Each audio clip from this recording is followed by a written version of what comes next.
What is going on, everyone? Welcome back to Big Apple Baseball Banter. Today, I am joined by the one and only Mets fan, and we will be breaking down the top 30 players in the first half of Mets baseball. Let's banter.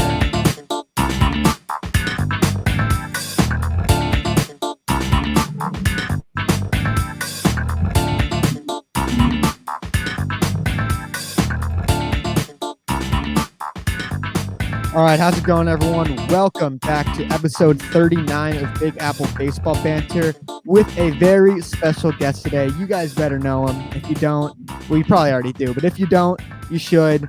The one and only master of analytics, Metsfan. Metsfan, how you doing, man?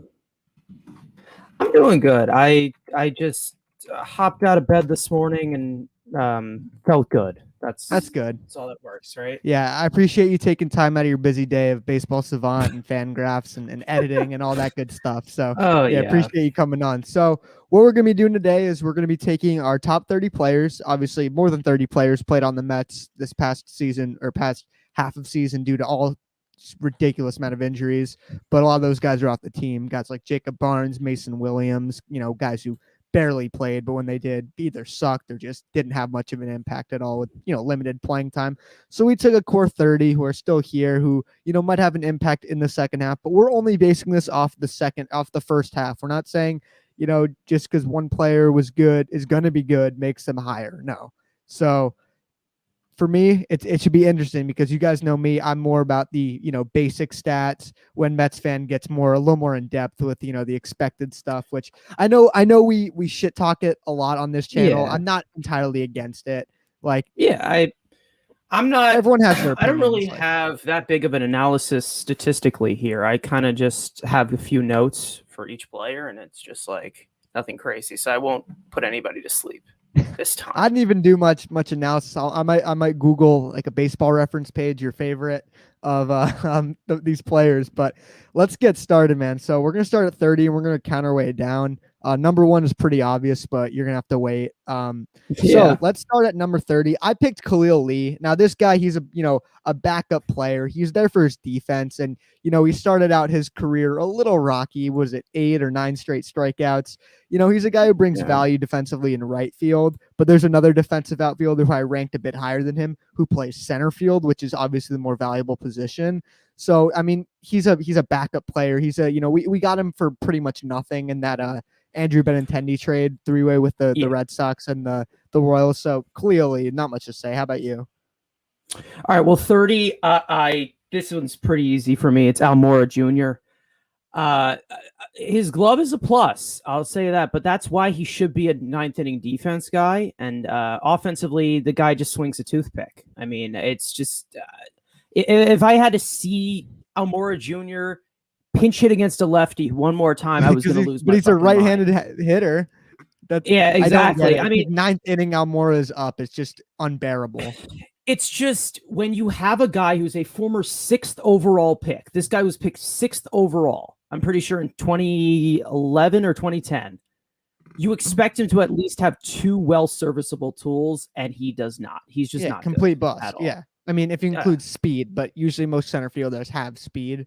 That's not really like a makes you good at baseball. It's kind of something that you have. So I went with Almora at 29. I just put him one spot higher because he plays the more valuable position. These guys are literally equal. I think Khalil Lee will be better going forward because we know what we're getting out of Almora. There is some upside there with Khalil Lee. So I'm going Almora 29. Who's your 29th? 29. I went Khalil Lee. So we're just switching those last two. The potential in this kid is so high. I think people don't realize it yet. I think he should have been on this roster for a lot longer than Almora has been.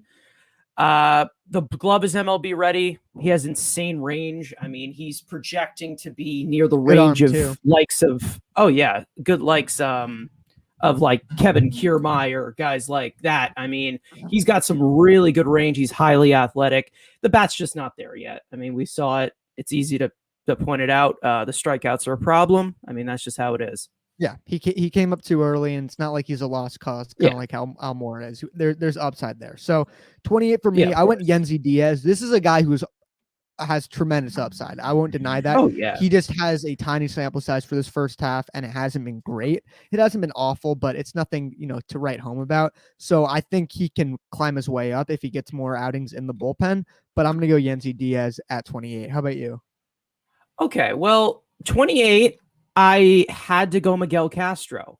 And Ooh. this is the reason why. I this is someone I think we know I'm very high on. I think I've expressed my internet issues. So he was saying he's high on Miguel Castro, and surprisingly, I have Miguel Castro a lot higher. There we go. You're good now. For some reason, something just cut out. Okay, never mind. This is a guy I'm like really high on, but the results are just not getting there yet. I do believe he can be a huge piece to this bullpen. He's got electric stuff, but he's just got to put it all together. Could the sticky stuff have helped? I don't know if the sticky stuff has helped because he kind of mixes back and forth between spin rates. So I don't know if there's really going on with him. We'll see it out. We'll talk a little bit more about that on Mets Weekly tomorrow. Wow, I'm surprised. I ranked him much higher than this. All right. Number 27 for me is Sean Reid Foley. And the dude started out so good. He was electric, got the mustache, the tattoos, squatting. But he's been a disaster recently. He gave us 3 perfect innings to start his Mets career. We were getting hyped. We're like, yo, we fleeced the Blue Jays. We got this guy. And I mean, he has come back to earth. I think he might be a spider tat guy. He's just unwatchable nowadays. He just got hot and he's back down to earth. I mean, I do think he was injured for a good amount of his last few appearances, but I mean, also it doesn't help going back and forth from Syracuse to New York. Like we're always ripping them whenever they would send him down, but now I kind of see why. So yeah, I mean, there's a lot of climb going with him. 27 for me. Yep. I tried so hard. I'm going to tell you right now, I tried so freaking hard. Is it who I think it is? I had to do it. I tried so hard with how good the pitching has been for us down the stretch of the first half. I had to do it. James McCann. Let's go McCann, man. I told you he was elite. Yeah, he is elite, but hey, he's James McCann. I don't know what I'm supposed to say at this point. I've said my truth already with him. His defense is just completely awful. His offense is just extremely underwhelming for how much everybody says it's a so-called strength. I'm just counting down the days until his contract expires at this point. I can't. Alvarez, hurry up already. I can't. It's so. Did we draft a catcher? I don't think so. I think we drafted like a catcher first baseman. Yeah. But that was about it. Hey man, Mccann is a top 5 catcher. Top 5 catcher named James, maybe, possibly. Who else? James. I can't think of any other catchers named James. So that's bad. I'm a little higher on him. I put him a little higher than this. For 20, where are we at? You said that was 27 for you, right? All right, let's go on to 26. This guy, his production has been good. He just hasn't played, and that's JD Davis. And when he has played, he's a good hitter with one of the worst gloves I've ever seen at third base. Now, I always say, your bat, if you're weak defensively, your bat can kind of outshine your crappy glove. But with this guy, no. Because the glove is that bad. I mean, I've made jokes. He tap dances back there. Just pick up when he does pick up the ball, which rarely happens, just throw and then save. He hasn't played much. He showed some improvements defensively at third last year, and I got kind of excited about it. But boy, oh boy, I was wrong about that. And I think he would be higher if he had a healthy season, but he's also been hurt like crazy. So I'll go JD Davis at 26. All right. Well, I don't have JD Davis ranked on here because he hasn't. So, I mean, I guess we can even that out eventually. 26 for me, Drew Smith. I have this, I have him, this low because he never really gets an actual chance. And nor does he have a role on this team yet. But I love Drew Smith, and I think he can be another huge piece in this bullpen. There's a lot of huge guys on this list that can be huge bullpen pieces down the stretch. Fastball, cutter, curveball, changeup, sign me up. He's good. He's just not there yet. I'm much higher than you, so I was surprised you put him that low. All right, 25. I got maybe one of the biggest disappointments. By the way, it says people are saying I'm sounding like a robot. Let me know if my audio is bad, you guys. Good for me. So number 25 for me is one of the biggest disappointments. It's David Peterson. He's just been unbearably bad recently. I mean, I think setting him down a little bit wouldn't hurt. Obviously, he's hurt now, so he's going to probably get a rehab outing. He's just ridiculously inconsistent. He'll have a good start, then he'll get pulled in the first inning, and then the bad starts started piling up that you cannot rely on this guy anymore. So I'm putting him at 25. Who's 25 for you? 25. Robert Gazellman. It sucks that he got hurt because he finally looked like he was figuring it out. And inducing that soft contact, trying to be a little bit less of a strikeout guy. If he doesn't come back this year, because he was non-tendered this year, I do think he'll have some success somewhere else if it's not with the Mets. So Robert Gazellman, he does get the short end of the stick a lot, considering he is kind of shadowing behind Lugo right now, and he's kind of shadowing even behind Sean Reid Foley. I hope Gazellman can come back healthy this year, but I doubt it. His injury history is always rough. Yeah. Oh yeah. And I have him at 24 myself. So one spot higher than you. Showed good signs this year, just very low sample size because he's always injured. And I mean, he was terrible last year. Obviously, he was good back in, he broke out a bit in 2016, those kind of years when he was a starting pitcher. He's a decent long reliever that I think could stick around here. He's always going to have to kind of fight for his job, whether he wants to get any big innings or not. You didn't see him much at the beginning of the year until he really had to, but he was okay this year. So I'll go Robert Gazellman at 24. 24 for you is 24. Yancey Diaz for me. Yancey Diaz has some electric stuff, and once we officially get to see it, it's going to be freaking awesome because I really like him. He's just another guy that I think can be a big piece to this bullpen, and that's really all I have to say because we haven't really seen as much of him, and it's been very scattered throughout like this first half with his appearances. Right, he's been up and down kind of with AAA, and he's a bubble player. Number 23, a guy who's probably going to become a bubble player, Billy McKinney. Now, he started out hot. Fans were, I'm going to say some people were saying, oh, Michael Conforto's replacement. I know you tweeted that, shitting on whoever said that. I think it was Frank Sports who said that, or someone. Frank Sports, yeah. Who said that. Which, I mean, he's got good bat speed and, he's a good defender, but he is, boom. He's come back down to earth, He can stick around on a team as a fourth or fifth outfielder. He gives you plus defense, and he was hitting for some pop earlier in this year. But he's your classic guy of the pitchers haven't figured him out because he's playing in a different division, and then they figure him out, and he comes back down to earth. So Billy McKinney, good story for a little bit, but he comes in at 23. How about you? 23 for me, Billy McKinney. Hey. I think. It was kind of like a hype story, the bench mob, all that. Yeah, bench mob, all that. He definitely played above our expectations for a little bit, and he seemed like a quick fix move.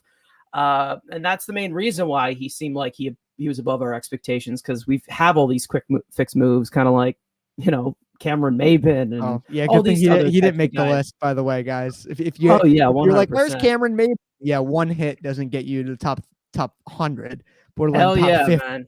Top 30, little top roller up the third base bag. But for the time being, he was a good replacement for when our outfielders were hurt. I mean, we had so many outfield pieces that were down for a long time. It just seemed like anybody who took the center field was sacrificed to the baseball gods. I'm a big fan of Billy the Kid there. He's very serviceable.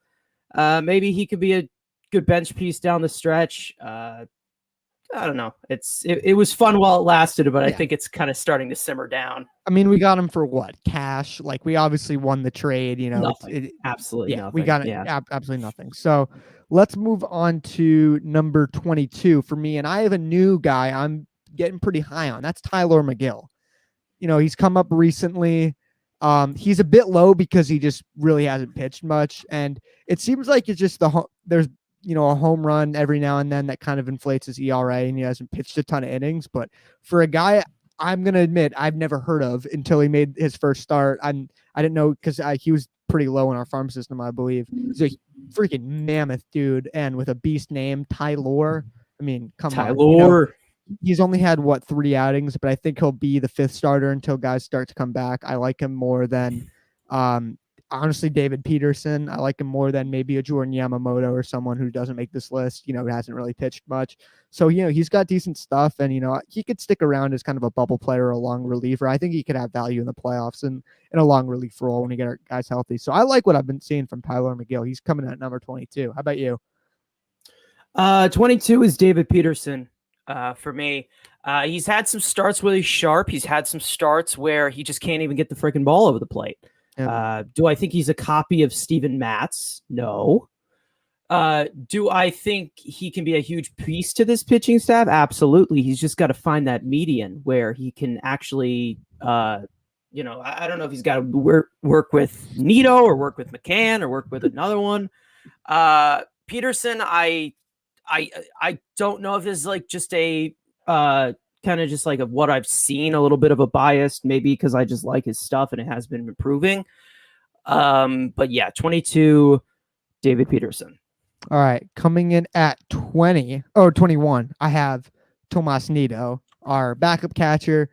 I know it's kind of low. It's just, he just gets so hot and so cold. I value consistency, and I know our other catcher hasn't had it either, but at least Mccann had a good, we'll get to him in a bit. He's had a good month where Nito had maybe a good couple games, the whole bench mob thing. Now he's been incredible defensively this year. No doubt about it. I mean, he's been throwing out runners. I think he's got almost all of his base runners, and, he's a god framer. He's really fun to watch back there. Just at the plate, not good enough. I think he can stick around with this team, as JD just homered, gets written in the chat like 500 times. Nice. Great. Sweet. Yeah, go Syracuse. Go JD. Go JD, man. Get healthy. Yeah. But back to Nito. What was I saying? I think he could stick around here. His bat has kind of been improving recently. Obviously last year was too small of a sample size. He didn't even play at all pretty much. He, backup catcher in a shortened season when he missed the end of the year with COVID. So I think he'll stick around on this team for the future. Just, you're paying him nothing for a backup catcher. I think that's what he is, though. I think he's a backup. I think fans getting a little excited about him having starter potential. So that's why Nito comes in at 21. I do like Nito, but comes in at 21. Ooh, 21 for me is also Tomas Nito. Ooh, and I think our second guy we've gone in the same spot. Yeah, but all I can say is that Nito is the best catcher on this team. He is. I mean, he's been the best catcher on this team since Travis d'Arnaud was rage DFA'd by Wilpon. I really don't understand why people prefer McCann's bat when Nito's bat is nearly the same. Not to mention his defense is way better, like we already said. Much better. As someone who's been in this organization for so long, and he's caught most of these pitchers and of our staff in the minor leagues, there's no one I trust more than Nito behind the plate at this point. I think his bat maybe can be better. I don't know. He destroys off-speed pitches. He can't catch up to a fastball at all. He's an awkward hitter, but that's not really what I look in with a catcher, if you didn't know. Yeah. But I don't know. I think, trust me, there's a popular caller on this show who tends to agree with you, who feels the same way about the catcher position, about defense being much more of a priority. I'm sure you Andrew? know who. No, his name Andrew? starts with a Sure. Z. No, his name starts with a Z. Oh. Yeah, never heard of the guy. Yeah. So where are we? 21. All right, I'll go to number 20. I'm gonna put Miguel Castro here. I know he's been awful recently, but the dude started the year out really good. I mean, we got really excited. He always had really good stuff. It was just the walks were ridiculous, and now the walks are ridiculous again. He's lost his control, but he started out the year pretty good. So I'll have him at number 20. Not too much to say. He's got electric stuff, sinker, changeup, slider. He's just got to get it under control. All right. Number 20, Michael Conforto for me. He's struggling. There's no way around it. Slumps happen. There we go. I don't know what the hell that was. Okay, but I think people need to know that this game can be extremely cruel for an extreme amount of time. He'll eventually figure it out. I think we all know that, and I hope he does, because I really do want him to be on this team for a long time, whether you want Joey Gallo or not. Michael Conforto, if you guys don't believe, yeah, exactly. If you don't believe it or not, Michael Conforto is that guy. All right, whether you agree or not. And I have him at number 19, actually. So one spot ahead of you. There's no doubt about it. Michael Conforto has been dreadful at the plate this year. Absolutely no power. Now he has been hurt a bit. He shows signs where you think he might be getting better, but I mean, this dude was so bad at the beginning of the year that the only way he could drive runs in by intentionally getting hit by a pitch. Now his defense this year has been a big improvement for him. He's making some flashy plays out there in right field. He's never been, an elite defender. He's always been a good defender, but now he's proven to be, a much better defender through the eye test and kind of the highlight reel kind of stuff. So, it's super disappointing this year. Maybe this is a good thing because you can get him on a cheaper contract now. We'll see how that works out. I want Michael Conforto back. Fans are starting to turn on the guy. He's a streaky player, no doubt about it. But when he's hot, this dude's impossible to get out. So Michael Conforto, he's going to be much better than this. I think he's going to have a huge second half. And once again, this is only the first half rankings. This doesn't mean these players' careers are done. Like they're toast. Maybe some of the guys at the bottom, but Almora. But but he's going to get better. Don't you worry, Mets fans. Who do you got at number 19? 19 is Sean Reid Foley for me. It might be a little bit too high, but he's had some great outings. He's had some tough ones. Am I putting Spider Tack into play here? I think that's why I put him low. I think I'm putting him into play. I don't know, but I feel like he fits the image of this team so well. Just that kind of grit and grind type of guy. It's just another guy that I think can be a huge piece to this bullpen. I love his rising fastball. If he can get that velocity up, that'd be awesome. Another bulk guy that you can put in there, maybe bring up in a doubleheader. Hopefully he can get healthy. Hopefully he can have some better outings. Another guy, just another guy I think he can be a huge piece in the bullpen down the stretch in the next few years. All right, number 18. I got, speaking of streaky, this dude's been the definition of streaky. I got Kevin Pillar. Great story with the, getting hit in the face and whatnot. But now, he's okay defensively in center field, not what he used to be. And, now it's either sometimes he's hot at the plate and sometimes he's just dreadful. What I like about him, he's a gritty player. He's a great leader. Really, embarks this team's image, but he's gotten, more playing time than we all expected / what we wanted to, just because it's not that we hate Pillar. It's just, you want to see guys, who can, who aren't going to get hurt. I don't know why I worded that way, but Pillar, he's been okay. I'll put him at 18. How about you? Who did you have at 19? Because I missed that. 19, I had Conforto. Okay, Conforto. Perfect. Just grabbing these down. Okay. 18 for me, Jose Peraza. It seems like as of late, he's taken the role of kind of what Jose Martinez maybe was supposed to be off the bench. Another great bench piece that served his time when we needed him, when we had tons of injuries. But what I do love about him is that 6.0 at second base, which is in the 97th percentile. He has been great up the middle with Lindor when they needed him to be. yeah, he's a converted shortstop, right? Oh yeah, I mean, he's a converted shortstop. I think he played third base a little bit earlier in his career. Yeah. Peraza, definitely above my expectations. I expected this guy. I didn't even expect him to be on the 26-man roster this year, let alone come back after getting DFA'd before spring training. So Jose Peraza, I'm definitely a fan of this guy. So clutch. Anyway. Yeah. And I have him at number 17 for one reason. He's clutch. At the first home run, Josh Hader is giving up this year, which is just crazy. He's so inconsistent. Watching the games, it seems like he's good, and then you check the numbers, like, oh no, this guy stinks. I don't know why. Maybe I just tune out during his at-bat that he gets out in. But I like the signing because it's a name. You might as well get him at a minor league contract, whatnot.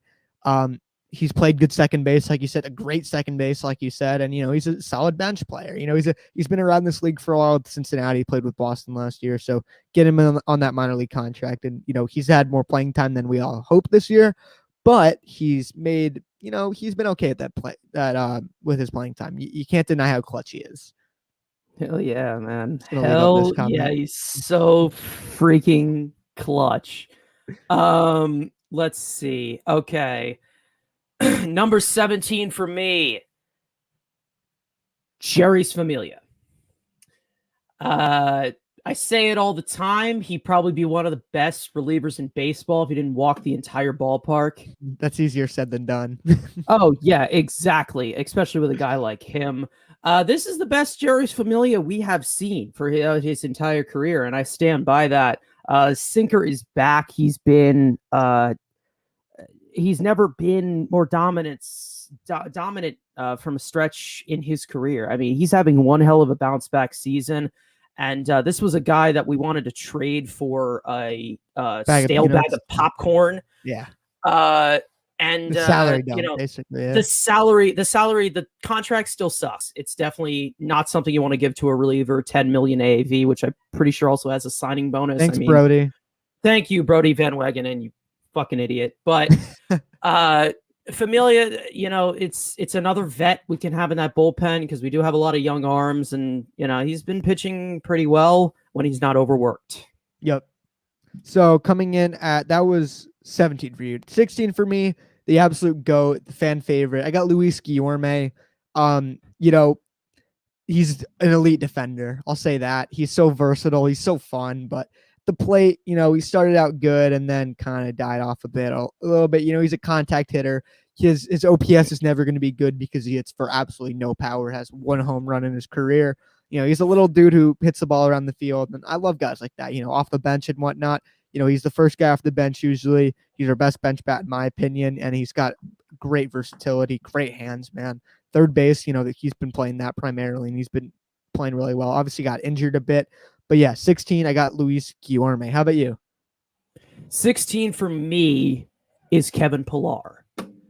And Pillar's the man. He's pretty indestructible as to what we've seen from him. He's just a great proven veteran to have on this roster. But I just think we're seeing a little too much of him. I think it's time to get the actual guys out there. The people who said that he belongs to the lineup and Nimmo needs to earn his spot back are ridiculous. Crazy. I don't know. He's a good guy to have on that bench. He's a good vet. I like Kevin Pillar. He's a great guy. Yeah, the fact that he's still playing is remarkable. I mean, I remember when his injury happened, I was talking with you and Hayden. I'm like, yeah, Pillar's done for the year.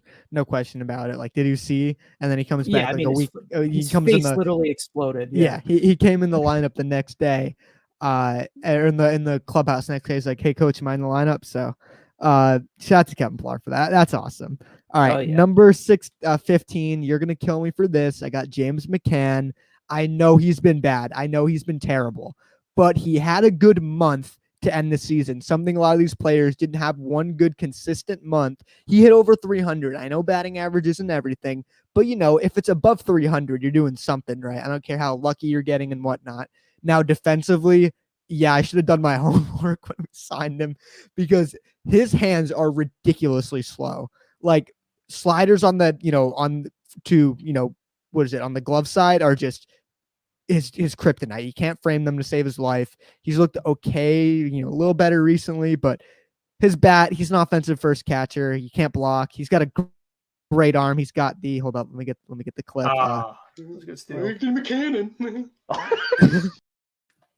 He's got the Mccann, of course, elite arm. Which doesn't mean much nowadays with the lack of stolen bases. I think he'll be decent eventually. He's definitely disappointed me. I could see where the analytic people are coming with when they were against the signing. So far, you guys win. But Mccann had a really good month to end the first half. So that's what gives him some brownie points here. So sorry if I just offended you. Who's your number 15? I was expecting that to be a lot higher because you really seem to embrace the trolling a lot more. I mean, than anybody out of all of our group. Yeah, sometimes it's trolling. Like whenever he does something right, we'll let you know about it. Like stuff like that. Hell yeah, James McCann, so freaking elite, man. He's just so elite. So elite. Get that clip in writing. Let's go, McCann, man. I told you he was elite. Hell yeah. Okay, 15 for me. Jeff McNeil. If you want to use the word unlucky, Jeff McNeil. Shit, where did I? Like I said, did I not put him on here? Oh fuck, you may have not. If you want to replace, all right, Almora, and Jeff will come in at 16. Everyone else goes down, something like that. Okay. Yeah, I'll redo it and then I'll send it. And by the way, guys, after this video, he's gonna have a graphic with all of our picks and whatnot, and we'll post it on social media and stuff. Now that this is a halfway point of our list, guys, make sure to hit the subscribe button, hit the like button, share the videos, all that stuff. James Morgan, I'm not doing the shoey. That's definitely not happening. Do you know what that is? It's like a thing in the UFC where you fill up a shoe with like a beer or something and you chug it out of it. I don't understand it, but yeah. Neither do I. So no shoeies on this stream. No underage drinking, guys. Come on. All right, let's get back on topic here. So we were at 15 for you. It was Jeff McNeil. Yeah, Jeff McNeil, pure hitter. Not worried about him. He's Jeff McNeil. I'm not worried about him at all. He'll get it going. He always seems to just contribute, whether he's not striking out and drawing a walk, getting on base. I mean, he'll have a better second half, and I can guarantee that. That's not the Jeff McNeil that we usually see. Yeah, and I got kind of worried now that he was trying to go for pulling the ball more, going for home runs more. But recently, I think he's kind of found his old game back, and that's kind of all we want is Jeff McNeil to be the guy with the high batting average, your favorite. Hell yeah, who gets hit, who gets on base. Some guys get on base through walking. He gets on base through getting hits, and that's what I love about him. So number 14 for me, I got Jerry's Familia. Now, he's been great this year. Now, his numbers are a little inflated due to Luis Rojas's incompetence, leaving him out a second inning against the Padres, which ended up him getting the earned runs when Barnes gave up the grand slam to Fernando Tatis Jr. So his numbers are a little inflated by that. He is back. And, like I said, the years past was absolutely dreadful. 2019, oh my God, 2020, it was just terrible. Walks the whole team. He still walks a lot of guys. That's the issue. But his stuff is nasty. There's no doubt about it. And he's back. What else can I say? When I see him coming up in the bullpen, I get excited. I'm not like, oh no, game over. So that's what you want for a reliever who they can get through without giving up any runs into a relatively clean inning. You never expect Familia to have a 1-2-3 inning because he's probably going to walk a guy somewhere in there. But worst case, it's not like he's gonna, walk everyone like he has in recent years. So yeah, I'm pretty high on him this year. I got Jerry's Familia at 14. All right. Well, for my 14, I have another reliever. His name's Trevor May. Trevor May has been a lot better than people think. Was I expecting to be like a top 10 player on this team? Definitely. But he's having a good season. But I think, he does have to put it all together. And I love his stuff. I was very high on him coming into the year. I still am very high on him, and we definitely got a bargain for the guy. 2 years, 15.5 million, I believe. So yeah, I think he's having a better season than people think he's having. All right, number 13. You might call me crazy, but let me explain. I got Drew Smith. Now I know he hasn't pitched a ton, and I know doesn't have a ton of innings, but man, this dude's role is ridiculous. It's basically this is the Drew Smith role. One guy loads the bases, come in, save us. And relatively, he has succeeded in that role. Like we said, good stuff. He's had a lot of injuries. That's what's most concerning about him. I know he gave that one walk-off to Miami. I was pissed off about that. But Drew Smith has one of the toughest roles on the team. He needs more of a defined role in the bullpen. I know it's crazy high, but most relievers do not do well with coming into a game with the bases loaded or guys on like crazy to freaking save the team's ass. And Drew Smith has done that admirably. So that's why I'm very high on him. I think he can be a really good player in the future. Is this maybe a reach? Yeah, but also the rest of the team is playing like crap. So it's funny. We have a bunch of players who play like crap on a really good team. That's been the Mets this year. Everyone having down years on a great, with some exceptions, on a great team. So I guess it all cancels out. So yeah, he's who I have at number 13. How about you? All right, well, 13 probably might be another reach for me. But I love this guy, Tylor Mcgill. I got him at number 13. Wow. I am a huge fan of Tylor Mcgill. I was waiting all spring training to see him pitch, and he never really got a chance. I think he only got like 1 or 2 outings. Now he gets called up. He's got an awesome set of pitches. I don't know how he was the 23rd ranked prospect in the Mets system. Especially for our system, which is awful. But yeah, I mean, I don't get it. But I'll say this, first time live right now on Big Apple Baseball Banter, the ceiling for Tylor Mcgill is Zach Wheeler right now. Wow. I am extremely high on this guy. He has got some amazing stuff. He's just got to keep that pitch count low. That's about it. Yeah. Kind of like Wheeler had to. That's true, man. Like a lot of it, he, struggles with guys fouling off, the ball, which isn't his fault. That's the batter doing their job. Like you said, his pitch counts are high for the amount of innings he throws, but he's super young still. He's, hasn't been playing much, and that is a pretty aggressive ranking, but I respect it, man. I like Miguel. It's just, for me, I value sample sizes a little bit, so that's why I have him at a bit lower. So 12 for me, I have Trevor May. Started the year rough. He's just been inconsistent, which you don't want from a reliever, but when he is on, this guy is so good, man. His stuff is electric. He gets a couple rankings up for being the best vlogger on YouTube for a baseball player. Hell yeah. Name Trevor. So yeah. Are we allowed to talk about the other one? No. Okay. We can. We'll marinate it. Yeah. We'll let it marinate. They for both a vlog, bit. but the other Trevor's not going to be vlogging for a little while. So subscribe to Trevor May Baseball. But Trevor May, I have utmost confidence in him that he's here for what, 2 more years or 1 more year? Was it a 2 or 3 year contract? 2 years, and I think is it a team? No, it's a player option for the 3rd year, right? Yeah, not sure. Something like that. 2 years, 15.5 million. Yeah, it's not a type of guy who we got to get him out of here. He's gonna. I know he's been a little inconsistent, been a little shaky. Relax, guys. He's the man. Trevor May. He could have a huge role in this bullpen for years to come. Oh, yeah. Okay. So number 12 for me. Okay. Jonathan VR. I said it before the season started. VR is the put me in coach guy. I mean, he whatever you need him to do, he is 100% ready. Do I like him as an everyday player? Not really. He's a great depth piece. He pretty much can play anywhere that you need him to. Luckily, we've only need him at third base, maybe a little bit of shortstop if Lindor wants to take a chill. But yeah, Daddy VR, man. That's all I got to say. All right. Coming in at number 11, the big offseason addition. I got Francisco Lindor.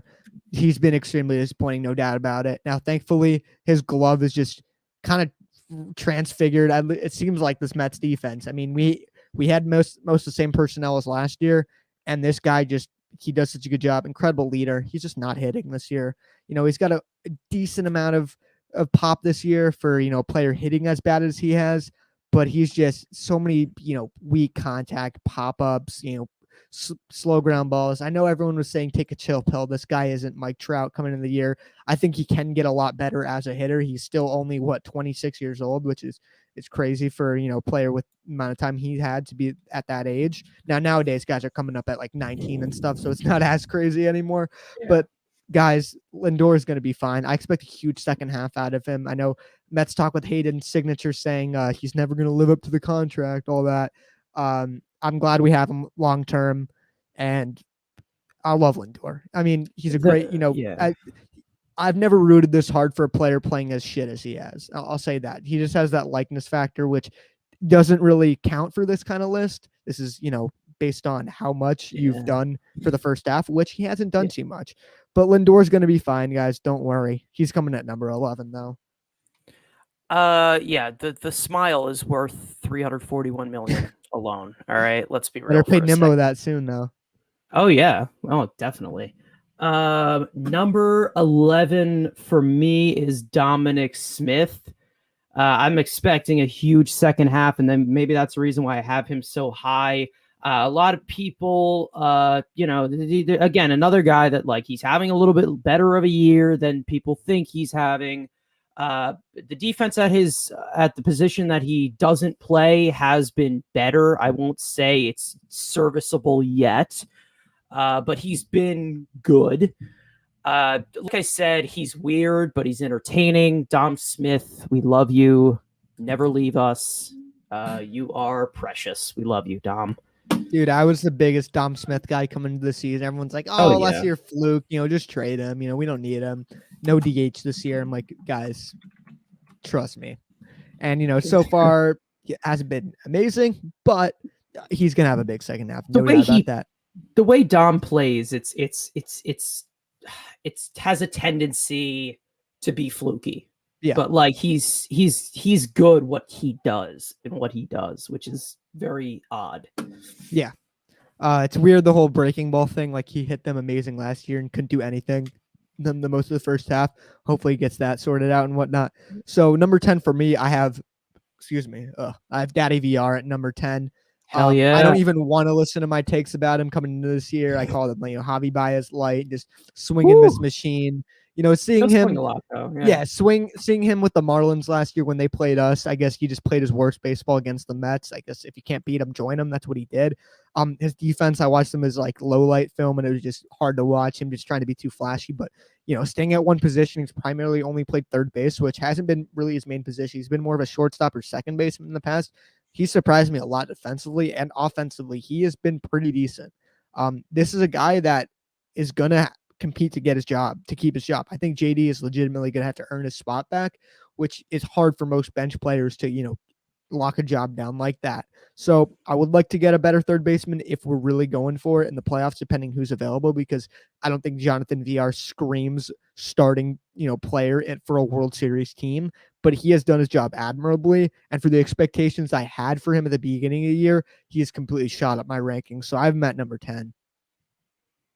All right. Number 10 for me is Luis Guillorme. My favorite Met, easily. Maybe it might be a little bit biased, but this is my favorite player on this team. They're all awesome, but Luis Guillorme just has a special place in everyone's hearts, and in my heart's very big. He's a demigod, man. I mean, he just does it all. It's just at this point, whenever you see a video of him doing something, it's yeah, of course he could do that. Yep. Catching the bat and whatnot. It was just... Oh, yeah, exactly. Juggling the 22 pitch at bat. I mean, he's just, I guess he's a meme, but he's a serviceable ball player. He's really, really good. And for a meme player, he is good for a meme player. He is better than Williams Astudillo or Yerman Mercedes and guys like that. Hell yeah. Hell yeah. I love Luis Guillorme. I want him. I need him to get a long-term contract that's minor league level, be 8 years, 8 million or something. Yeah, exactly. Here with us. Embrace the memes. I need this guy on the team forever. He's just. And I think he awesome. embraces his role as a bench piece. Like you never see him complain about playing time. He just goes out there and plays ball, man. And that's what I love about him. All right, number 9 for me. I got one of my guys because I met him at a minor league game. Seth Lugo. The versatility for this guy is tremendous. One of the, if not the best curveball in baseball. The spin rate on it's ridiculous, as you've told me. Incredible mix of pitches for a reliever. Obviously, he has more of a starting background. He can start for you in a pinch, but I like him in the bullpen. He can go 2 innings, which is really nice. I miss the days of DeGrom for 7, Lugo for 2. I hope we can see more of those down the stretch. Obviously, we got Diaz now too, but why not save him for the next day? You know what I'm saying? So Lugo, was hurt a bit, had a couple of shaky outings. I know, of course, when we watched him against the Braves, he blew safe there. On when we live streamed the game here, Hayden's classic third place team screaming and all that good stuff it came out of him. But Lugo's the man, dude. Yeah, his 2019 was incredible. Last year's numbers are just inflated because they last minute put him into a starting rotation when he wasn't stretched out and really struggled because of it. Lugo's the man, though. Crazy amount of pitches, and he's a really well-rounded player. Oh yeah. Number 9 for me, Francisco Lindor. I want everyone to cry me a river. Lindor is a generational defensive talent. I don't think people realize how good this guy is defensively. Defense matters.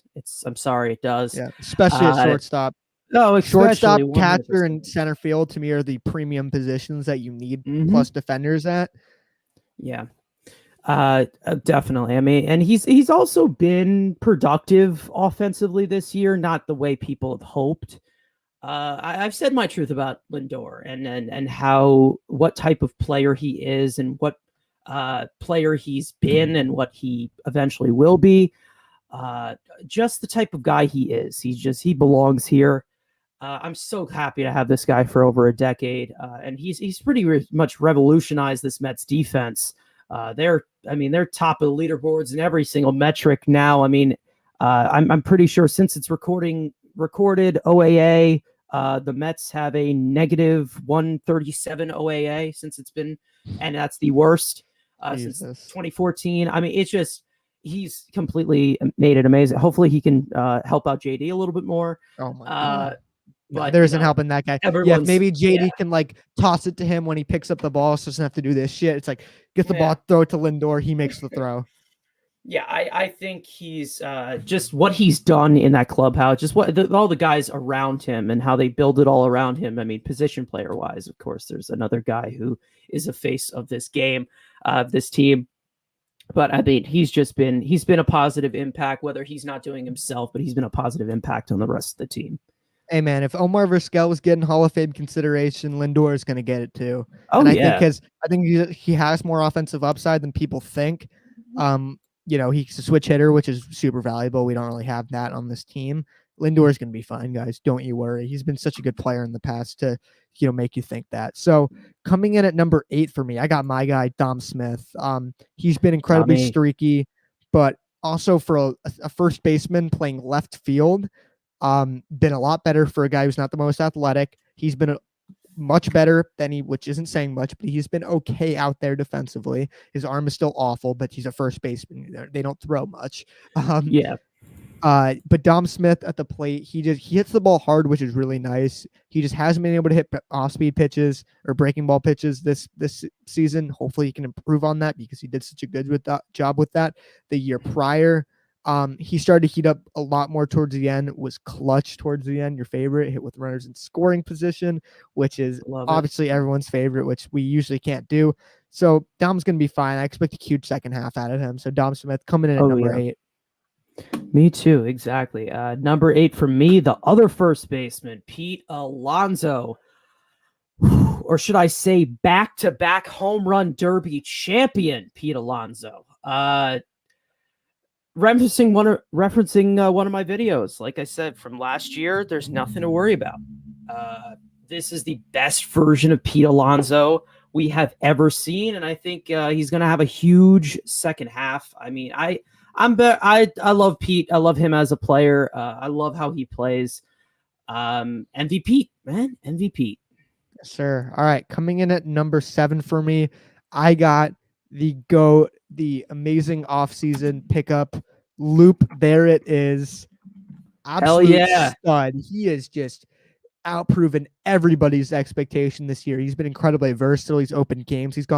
He pitched 3 perfect innings one night. I know his Met career started out awful. He came in with, I think, the bases loaded, drilled the guy, Bryce Harper first pitch. His stuff's electric.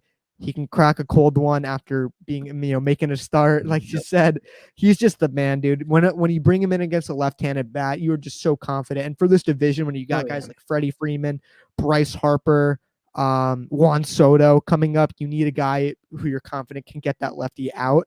And I'm very confident when Aaron Loup comes in, he can just do that. And he's also getting right-handed batters out as well. So Aaron Loup's the man. He comes in at number 7. Just completely exceeded my expectations. No doubt about it. All right. Well, 7 for me is Seth Lugo. I'm so happy that this guy's back. In my opinion, I talk about it all the time, but his curveball is the best in baseball. It is so highly effective and insane. And he throws it for strikes too, which is cool. Like most strikes, curveballs just drop out of the zone. His is different. And the crazy thing is that that's not even his main pitch. I mean, it's kind of been like his main pitch this year. Kind of have a main pitch because he has so many pitches. Oh, exactly. I mean, his sinker, the fastball. I mean, he has so many weapons, and that's the reason why they wanted to make him a starter for so long. But I'm glad he's coming out of the pen. I'm glad he's, I mean, I wouldn't say he's the cleanup crew this year, but he's been just as good as he was before he got injured. So glad he's back, adding to an already stacked bullpen that has been so highly effective down the stretch so far. All right. Number 6, I got the new back-to-back home run derby champion, Pete Alonso. His biggest issue this year is he's not hitting home runs at Citi Field. When he's on the road, he's hitting them like crazy. His defense at first base has been much improved. He's been getting hot recently, and I think he's going to have a huge second half. He's the only guy on the team who can really hit for power right now, with guys like Conforto not hitting for much power. So is 6 a little bit high just because, our whole offense is having an overall down year with the exception of one guy. But Alonso, he comes in at number 6. He's going to have a huge second half. Just you wait, Mets fans. How about you? Oh, yeah. All right. Marcus Stroman, number 6 for me. I think I was the only advocate for Stroman this year, and I'm glad he shut everyone up. I'm so happy. His ability to limit barrels is beyond elite. He's such an unorthodox pitcher, and that's what makes him so entertaining. And I'll tell you, if you ever get to see Stroman pitch live, and I got to see him in a doubleheader against the Rockies, just watch him every moment that he has on the mound. He just moves around. He's primetime entertainment. He's very fun to watch. He's like a kid in a candy store. He's just so much energy, so much fun to watch. He is just watching him warm up. It's just crazy because he makes like all these crazy movements. I love Stroman. I want him back next year. I hope he decides to stay, and I think he belongs here. I mean, obviously his family's from here. I love Marcus Stroman. Oh yeah, definitely. And I hope they consider bringing him back because Stroman has been fantastic number 2 behind the best pitcher in baseball. All right, number 5, I have the highest ranked offensive player on this list. We got Brandon Nimmo. He would probably be number 3 or 2 if he played as much this year. It's Brandon Nimmo. He's just been getting hurt recently like crazy, which sucks. But when he gets on, meaning he gets on base. Shout out to Mets fans. One of his latest video, he's Tony Gwynn Jr., Tony Gwynn II, whatever you want to say. Everyone go check that video. I linked Mets fans channel down in the description. Most of you guys are subscribed to him already, probably. I think Andrew won't fight me now because he is technically in the top 5, even though he's at number 5. He just hasn't played much, and defensively, while he's not, an elite defender in center field, while I'd rather have him in a corner in the future, that play he made the other day was incredible, and he hasn't been really a liability. So I guess playing back like that really helps him out. Nimmo, he just gets on base. He's hitting for doubles. He's clutch, all that good stuff. Nimmo is just the man. He just needs to stay healthy, which really sucks. But Nimmo coming in at number 5. How about you? 2 OAA in center field for Nimmo this year, which is, I mean, yeah, maybe he is elite. We don't know. Number 5, I also have Brandon Nimmo. He's elite. Watch the video. That's all I got to say. He's just freaking elite. He's Brandon Nimmo. Yep. All right. Number 4 for me, I got Marcus Stroman, like you talked about. What's interesting with him is he's not doing the, the kind of timing gimmick stuff. It's not really a gimmick.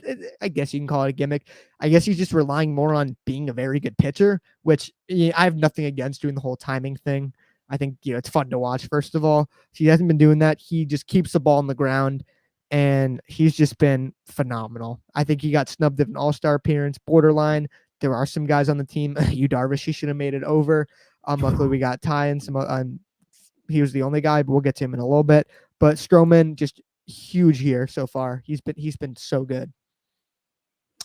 All right, number 4 for me is Taiwan Walker. Speaking of the devil, I wanted this guy over Bauer, and I think you guys are starting to see why.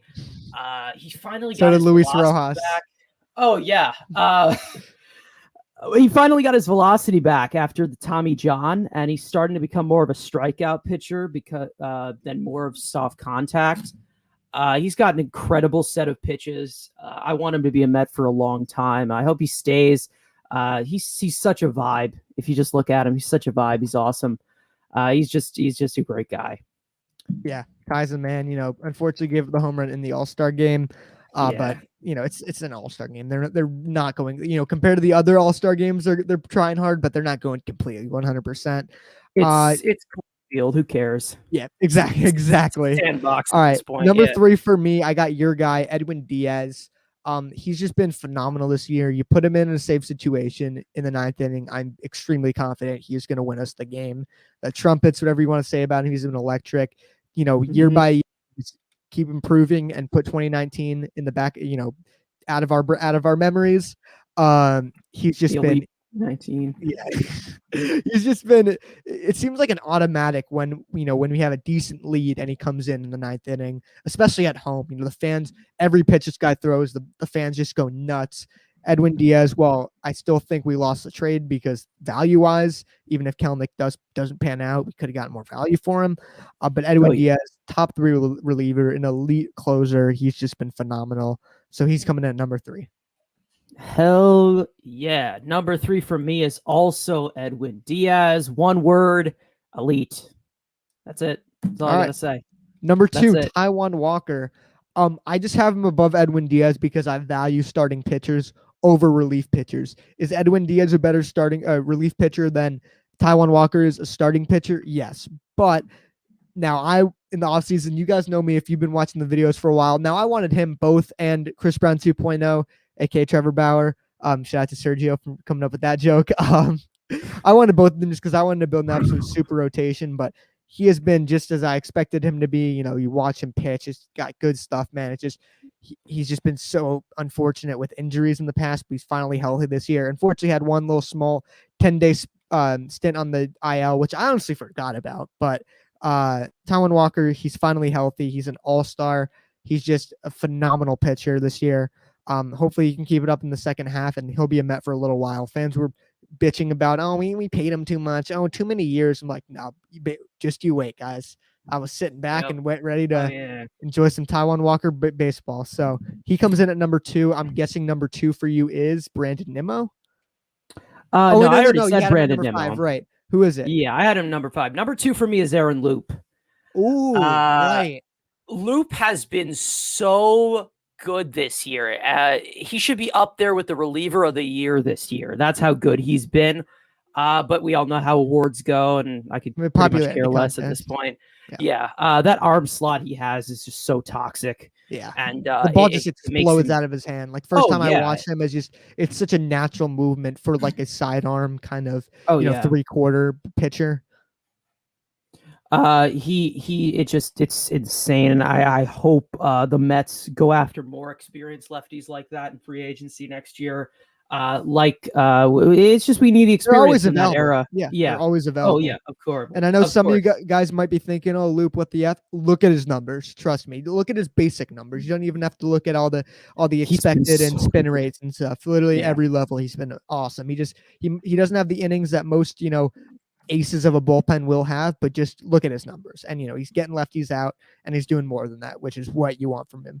Number one, it's a tie, obviously. It's Jacob deGrom. He's not human. You'd wish he wouldn't have some of the knickknacks and injuries and whatnot he had this year. But I mean, he's had an ERA below 1 for the majority of the season. When this guy gives up 3 runs, it's a disappointment because he's that good. For most other pitchers, 3 runs, no big deal. It seems, Yankee fans got all excited about Garrett Cole going 9 innings, having a great start the other day. Bro, we see that every 5 days with Jacob deGrom. He's just been incredible, man. I mean, he's going to win the Cy Young if he keeps it up. He'll probably win another 5 more, depending on how healthy he stays. I expect the Mets to give him a buttload of money this offseason. He's going to be a Met for life. He's going to be a World Series champion one day. Heard it here first. Not much to say, but I want to hear what you have to say about deGrom. Oh, I mean, if you didn't know, number 1 is Jacob deGrom for me. They're gonna troll me. You're like, number 1 is John Eshui Fargas or John Eshui Fargas. I mean, yeah, he was in the conversation. Number 1 in my heart. Number 1 in your heart. Jacob deGrom. He's just beyond incredible, and he never ceases to amaze me. The fact that he went from the conversation to best pitcher in baseball to now probably the best player in baseball is just. I mean, it's remarkable. Probably, I think he's the most dominant based on their position, but I value an everyday hitter more than a every 5-day pitcher. But I think Jacob deGrom, this might be a hot take, is maybe as good or better as Mike Trout is as a position player. I worded that kind of funny. My bad, but coming into the year, I had him as a top 3 player in baseball. I did too. I had him at 3. I have now him at number 2. He's just beyond incredible. I'm still really upset that he did not get the Cy Young last year because he definitely deserved it. He was better than said insert nut job here, but good job. And he was also better than Yu Darvish as well. So I was shocked about how he didn't come in second at least. Yeah, I don't get it, but he's just touching feats that we just never thought would ever happen. Hopefully he can continue this historic run. He's just amazing television. That's basically you have to watch him every time he pitch. You have to savor every pitch that he throws because you don't know when it'll be the end because he is a little bit older. But knowing he's getting better with age. That's the thing with him. Yeah, exactly. He defies the laws of aging, as I say all the time. He's just Jacob deGrom. He's just so freaking dominant. I just love watching him play, and it's an honor to watch him every 5 days. He's just he's a once in a lifetime type of player. And talk about a diamond in the rough. This is a guy who was drafted in the 9th round. Was originally a shortstop. He had Tommy John surgery. It almost happened. He almost had to have it again, but he did not. He didn't need it. Late bloomer. I mean, he just came in here. He's an ace. He's the ace of all aces. He's Jacob deGrom. I don't know what else to say about him. You run out of things to talk about with Jacob deGrom. He's insane. Yeah, so our lists were surprisingly a little bit similar outside of the disagreement on the catcher position. We had, some of the bottom guys in the same range, the top guys in the same range. So, analytic and basic, standard stat people, we can see eye to eye. Don't you guys worry, except for catchers, apparently. But, man, I really appreciate you coming on here. This was a lot of fun. If you guys will post the graphic he'll make of, our list, I'll send it to you. I'll make sure to put Jeff McNeil in there. I'll make sure to send that to you. This was super fun, man. I appreciate it. All right. You put Jeff McNeil at 16 and then just moved everyone down and bumped out Almora. Yeah. Okay. Perfect. Let me just bump out Almora for you. And then I think get the guy out of here. All right. And for all of those who are asking about Collins, that will happen once Metsfan heads out. There's no game tonight. He doesn't have the brain cell capacity to hear you guys. I don't. I don't have it. I'm sorry. That's not his thing. But no, I salute to you for having that. But I have a good time with it, man. But yeah, there's no game tonight, so I can do a longer show than usual. So, appreciate you having me on. I appreciate you coming on here. You have a good one, my friend. All right, Mets Weekly tomorrow on my channel at 7. I'll be there. He'll be there. Mets Talk with Hayden will be there. Andrew will be there. All of you guys know him very well. Be there. Thank you for having me, man. Absolutely. This was fun. Yeah, absolutely, man. You're welcome anytime. All right, you have a good night. All right, I'll see you. All right. Shout out to Metsfan for coming on. What we're gonna do now is the call-ins are here to stay. Don't worry, they're gonna happen tonight. There's no game tonight, so we can do a longer stream. We'll probably go an hour and a half today. What I'm going to do, though, is we're going to take a quick break. I'm going to play the best calls of the week. I'm going to split it. It's a pretty long one, so I'm going to split it up into 2 parts. We're going to look at the first part of the calls of the week, and then we will get to your phone calls. I'll drop the link. I'll be back in a few. Let me load this up. Hello. There we go.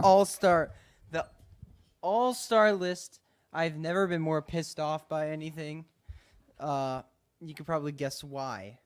Because Diaz didn't make it? Alex Reyes is not very good at baseball. I'm sorry. He's not a very good reliever. He walks too many guys, if I'm being honest. He has a worse walk problem than Miguel Castro and Jerry's Familia. I was incredibly disappointed by what I saw from Edwin Diaz today. Yeah, he's been shaky lately.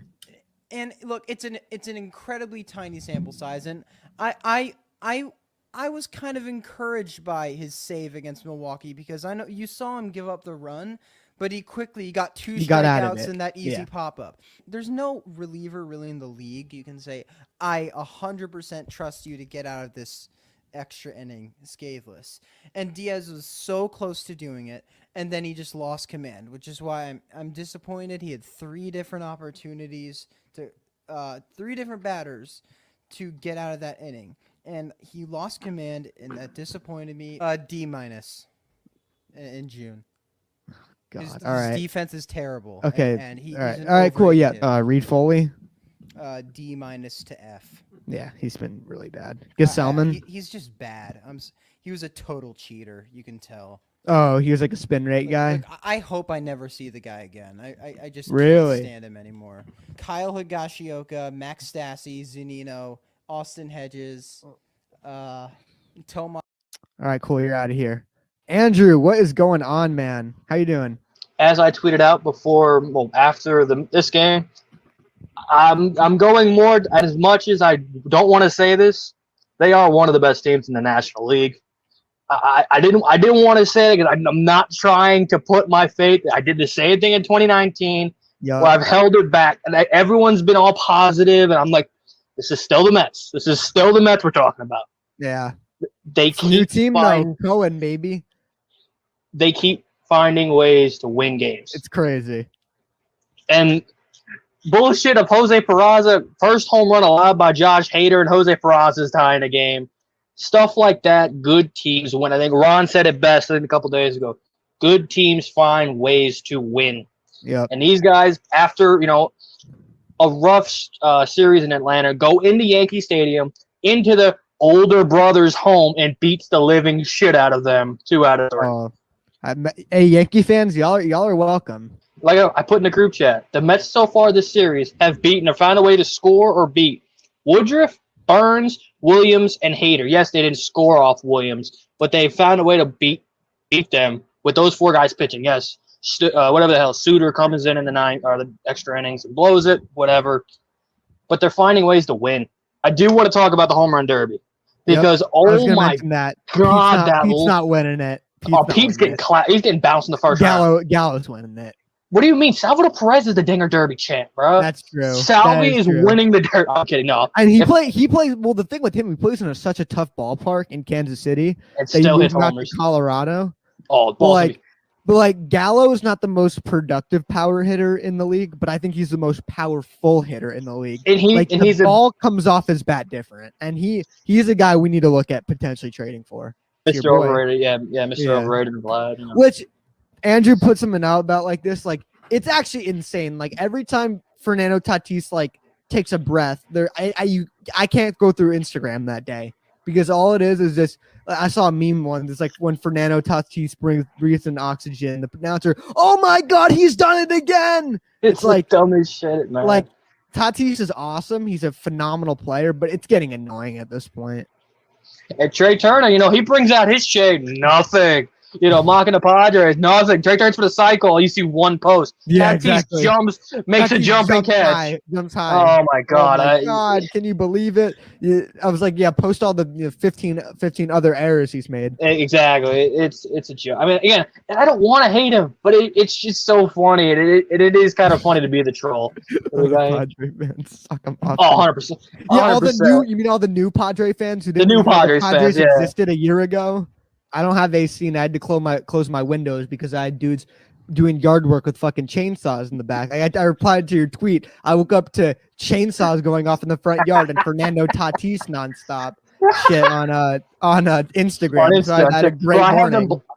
I got them blocked on everything. TikTok, Instagram, Twitter. I have them blocked on everything. I don't see Fernando anything. Tatis. I just blocked El Nino, none of that shit. Exactly. Yeah. It's again. He's a great player. Don't get me wrong. Still, Trey Turner's way better than him. It's not even close. But I would probably football with fucking Mahomes. Like people like on the new Madden cover, it's like, oh, the new GOAT. The new GOAT. He's won one Super Bowl and got fucking clapped in the last one. Wasn't really his fault, but exactly. You can't put that on. He's played what for 3 years? Like and. Relax. Just wait. Oh, Fernando. Oh, Trout better be worried. Exactly. Like Trout's like he said like. Career years every single year. Tatis has played for like 2 years and hasn't even played a full season yet. 29. All right, I'm gonna finish those in a little bit. We're gonna get to the phone calls now. Once again, I really appreciate Metsfan for coming onto the show, giving our rankings. I know you guys are all here for the phone calls, all that. I get spammed in the chat with it. I love you guys though. The phone calls, that's my favorite part. Being able to talk sports with you guys, talking Mets with you guys. So what we're going to do, we're going to talk a bit about the All-Star game. We're going to talk about the Home Run Derby, all that good stuff. So let's go to the Puerto Rican boy himself, Sergio. Sergio, how you doing, man? What's going on, man? I'm doing good. Can you hear me good? Yeah, man, I can hear you. Okay, just making sure I had some technical difficulties earlier. Oh, no worries. What up? How's your day going? I'm doing good, man. So Pete Alonso, back-to-back home run derby champ. You can see me and Andrew were very wrong in that, saying he was going to get clapped and whatnot. He put on an absolute show. What are your thoughts on it? For first, I believe in Alonso the whole time. I never said that Alonso was going to lose. Well, I picked him to win, actually. The night before I did a bracket, I picked him to win, but... I picked my matchup, my championship matchup was right. I picked Trey Mancini versus Pete Alonso. So, but I think Pete Alonso did good. It brings to a very good juiced MLB The Show card. So I always take a 99 overall Pete Alonso. So, I always take that. Oh, and Sergio is out of here apparently. I don't know if you tried to sign out, but we'll get you back on if you want to come back on because that was pretty quick. Let's get to the number one. You might as well just put your whiteboard up now. Let's go to Andrew. What's up, Andrew? What was that list? Come on, my guy. You didn't like it? No. Oh, but yeah, he hasn't played much. Hey. He gets on base. That's all that matters. Kidding. What is going on, my guy? The list was pretty good. I'm not biased this side. List was pretty solid. Yeah, me and Mets fans saw eye to eye for the most part outside of the catcher situation. Well, of course, so that's it's everybody. Interesting, man. So what's up, man? What's going on? Not much. So I don't need to ask you your thoughts on the home run derby because we already know. But actually, we'll ask you. Number one Pete Alonso fan. What are your thoughts? Pete came in there. I don't know what some fat guy said last week. Matt Olson. Who would have thought Matt Olson actually would have won a damn thing? Who knows? But Pete put on a show. You got to give Pete some credit here. 35 homers in round one. That's something to say. So we had 3 minutes, and with bonus time, he was balling out. So you got to give him credit.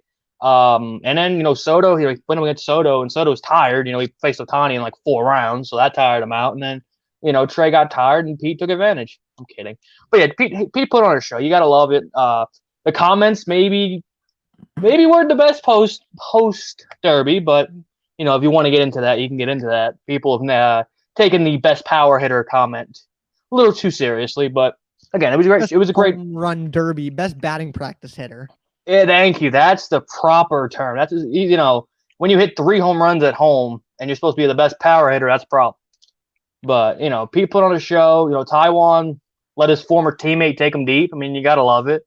Former battery mate, former top prospect. They were buddies throughout the minor leagues, and he takes him deep during the All-Star game. So you knew he'd do him a cookie. Good story. All right, so speaking of the All-Star game, I forgot to talk about this. I turned it off. It was terrible. Yeah. And it's not because the game sucked. The fucking broadcast. Why do we need a fucking interview every minute? It's so distracting. I am all for miking guys up. 100%. But they're trying to quit sign and say, oh, I'm Joe Buck. Oh, well, what are your thoughts? Chris Bryant, when are you going to get traded? Like, it's stupid, man. It's just let them fucking play, dude. It's baseball. It's not some talk show. Like we talked about a few episodes ago. They're trying to grow to the game to the casuals, but they're pissing off the diehards like us. We're making videos about fucking baseball. We're clearly diehards. So it's so annoying. The game was pretty boring all around. I mean, you don't have much emotional investment, which kind of takes out of it. I don't really care who wins. The AL continues their streak, which I want to see the NL win one, but we'll see. But yeah, it's so annoying in the playoffs. They do that kind of stuff too. It's annoying. Yeah, I want. Since you brought up the growth of the game, I was thinking about this the other day, and I also saw the clip on YouTube. The John Cena said something, and don't ask me why John Cena. It was when he was hosting the ESPYs. When he was hosting the ESPYs, he said that wrestling and real sports have a lot in common. Is that you look at the 2 most popular sports. You look at the NFL, you look at the NBA. They have a lot of they have a lot of good guys, but yet they have villains you want to see lose. LeBron, Brady, KD. I was thinking baseball doesn't have that. Everybody's a bunch of good guys, Tatis and Shohei and, Juan Soto, all the young youth of this game is all likable. Unless you're a guy that just don't like their team. But even Soto, it's like, I hate his team, but I don't really hate him. Yeah, I hate him, exactly. He plays well against us, yeah. I will say, guys, I brought up the Alonso comments, and this could be again, he's not a big enough star to do this. Like, he's not on the Brady or LeBron level. But maybe this is just something that people want to, bring people in. Hey, this guy's cocky as hell. What do you do? You have freaking and shit. Like 16 homers. Yeah, talking about him, like dancing and stuff, and like you little man. You arrogant little piece of shit. I can curse on here, right? Yeah. Say whatever you want. Yeah. So I try to keep it clean, but once in a while I get hot, But maybe this is something to get other fans say, who's this cocky son? Okay, who does he play for? I want to see this guy get his ass kicked, and that would bring in views from other people. It's saw the clips of him dancing and been like, damn, this kid got hurt and you're dancing like an idiot, man. You're a piece of shit. Like that's the kind of got hurt. the kid. You love what I tweeted out. You really put it in the group chat. Yeah. But yeah, again, it's just something that, again, I don't know, there's the growth of the game. I don't know how that came up, but it's also just, it was a good weekend. Came up with all the interviews and all that bullshit. Yeah, I know. It's also, again, that's what they think. They want to hear with these guys. The mic'd up stuff was amazing. I would rather just have no commentary and just have every player mic'd. I don't need to hear. I don't need to hear Joe Buck. I watched it on mute. Yeah, I already watched it on mute. I'm sick of Joe Buck. Why does he get all the freaking playoff games? It's fucking annoying. No one likes him to begin with, which is just crazy. Yeah. But mad props to Liam Hendricks, dropping multiple F-bombs in the 9th inning. Gotta love it. Oh, I gotta love it. Love the Australian just saying dropping 2 F-bombs. Shit, you gotta love it. And the catcher came up. He's like, you're mic'd, right? He's like, no, I don't hear anything. Like, no, you've been mic'd. He's been mic'd the whole time. But yeah, man, again, I watched till about maybe the 8th inning. I saw Bryant's second AB when Walsh made the diving catch because I was watching with my dad and I was waiting for my dad to go up so I could come, grind MLB. But I watched and I was like bored out of my mind. I was waiting for Taiwan to pitch, and then once Taiwan was out, I was like, all right. Yeah, that's when I turned it off. I was like, man, screw this. It was cool seeing Bo strike at 3 pitches and, just strike out on 3 sliders. Vlad hit a nuke. But, also I'm playing is like, man, that'd be cool. MLB The Show. Again, that's how I see it. I'm watching this game. Okay, I'm just going to get a card. So, but, right. After that, I was bored. I fell asleep. I deadass took a little nap.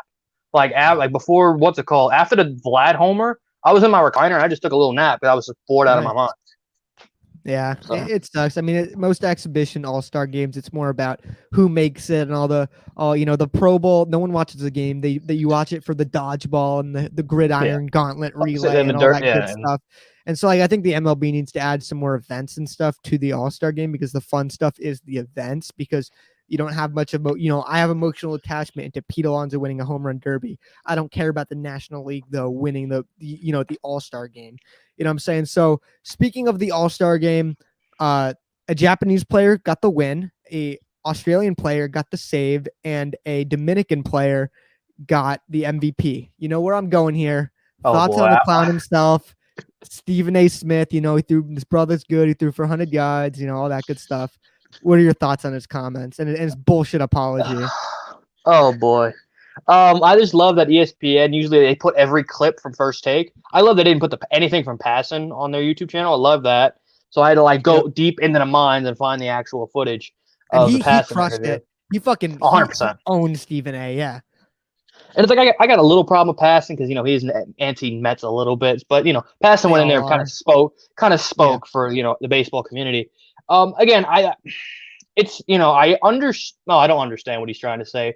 But his termination was just, I don't know. It's just bad. It's a bad look. Oh, Ohtani's, and again, this has been the media's thing is, is he the face of baseball? It was the same flavor of the month with Tatis, where they are trying to replace Mike Trout so badly.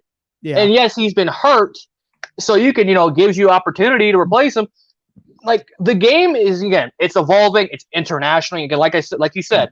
An Australian closed it out, a Japanese person won it, and the Dominican won the MVP. And it was great. It was great that we're seeing the diversity in the game. Obviously, Puerto Ricans, there was great, from the Caribbean, from Puerto Rico, Dominican, Cuba. But now you're getting Australian, Venezuela. You're getting Venezuelan, yeah. Now you're getting some Korean guys are coming over, and from Japan. So the game is more global, but yet they are still probably the furthest behind of any of the. Well, because the NBA is definitely expanded. Yeah, obviously the NFL. We keep the NFL kind of out of that conversation. Yeah, we all know it's kind of it's an American thing. Yeah, well, there are international players, but that's besides the point. Yeah, yeah, but I mean, they want to grow the game internationally, 100%. Again, maybe the measures in the States are bullshit, but at least the international, hey, your Ohtani's or here's Vlad's and Liam Hendricks for the Australians. It is giving them, it's creating fans in those countries and building the game there. But they're also pissing off the American fans. But, besides the point, because, this is, called the American pastime, maybe not anymore. But, again, it's just it's great to see the international game. And, the comments were just ignorant. That's pretty much what you can say. I don't really want to talk about it because, again, giving him what he wants because that's what he wants, the clicks, and that's what ESPN pretty much is. So, I mean, yeah, he's an idiot. I loved him until that shit came out. I'm like, I try to defend you a lot because you are entertaining, but that was kind of like the last straw. I'm like, enough. I love his highlights, like his funny takes. But if you actually listen to the whole thing and listen to him try to sound, but that's besides the point. Last question for you is, we had the MLB draft recently, and I'm gonna say I don't know anything about the picks outside of the first round, so I'm only gonna ask you about the first round pick. I think it's pointless to talk about a player who hasn't been signed yet, but the first round pick is a bit different because you know a little more about them. Kumar Rocker fell to us. We're all hyped. If y'all saw the clip, check out my Twitter if you guys haven't. We were hyped, and what do you think? Again, man, we got, I guess, the steal of the draft. You can depend Marcos from Boston getting Marcos at 4 when going into that day, he was going to be the number 1 overall pick, falling to 4. Maybe you could say Boston got the steal, but I think the Mets did get the biggest steal here. Aubrey DeMayo put on his top 10 already. He's going to fall in right at number 2 behind Alvarez. So he is that kind of guy, and I think a lot of guys have said he can be up in a year or two. Wardy was, going off like, hey, no, he could be, he's 21, so he is older. He is a college arm. So, he has more innings. Obviously, COVID ruined everything. But for a COVID high school college pitcher, he's got a decent amount of arms. Obviously, he's probably going to go through low A. But I could see him like my man Brett Beatty, who got close to double A during the break. He can shoot up this system pretty quick. I think you could see him maybe in September in 2022. Maybe he's a September guy. If he does what he's expected to do, he could fly through the system. His slider's elite. Fastball is a little hit or miss. His control needs some work. He has a changeup, which again, that needs some work. Well, he'll tone the skills he has, and we'll definitely see. You know, he's going to be at I think what's it called said he's a great number 2. Yeah. When you have Jake, you already have a great number 1. Yeah. And even if he's here in 2 years, Jake's what 34, 35, 33. 30, so in 2 years, in 2 years, 35. Yeah. 35. So Jake hopefully is like Max Scherzer and is still dominating. So you would have your number 2 behind Kumar, depending if Stroman or Syndergaard are still here. Obviously, I'm playing the game as they're a free agent at the end of the year. Who knows? But yeah, again, Kumar, great pick. I'm excited. Obviously, by our reaction, we were kind of excited. Yeah. That's pretty much all. And I know people have told me this, like, oh, what big deal? It's he's gonna be a minor league pitcher. That's true. We're not only excited about Kumar Rocker, drafts are fun. They're fun to get excited for because it's such a surprise. And when a player like that, it also expands your farm system, meaning you can go out and make some trades, which will have an impact for you now. And our farm system is just bad. We just need some names there. I don't care. I want them to be, produce in the big leagues, obviously, but prospects are we also, capital. They're like money, for trades and whatnot. So if you can get a guy like Kumar Rocker, a guy like the JT Ginn becomes a little more expendable.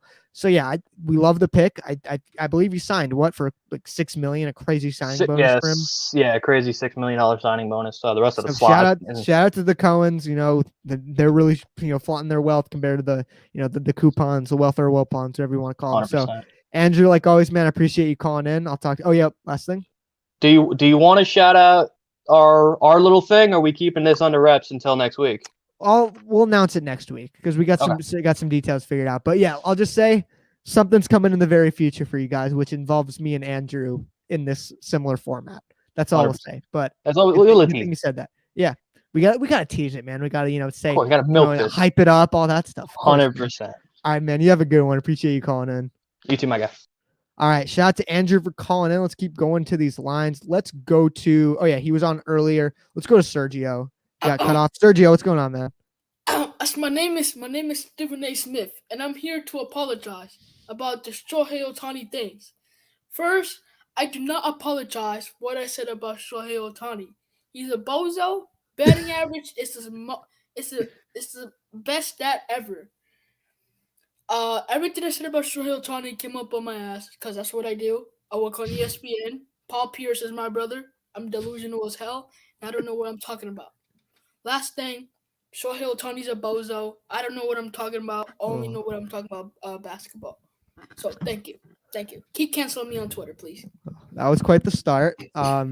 Clearly, I think you already answered the Shohei Ohtani question, so I don't think there's too much to talk about that. So let's talk about the All-Star game. Did you enjoy it personally? I expressed my thoughts about all the interview stuff. What do you think about that? Them forcing all these stupid interviews and all that kind of stuff. I mean, it was kind of mad.